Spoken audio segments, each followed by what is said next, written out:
Hi friends, नए blog में आप सभी का स्वागत है। देखिए हमारे दीदी क्या बना रही हैं आज।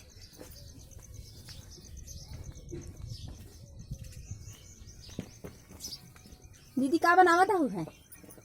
फुलौरी, सगौड़ा। सगौड़ा बनावत हूँ।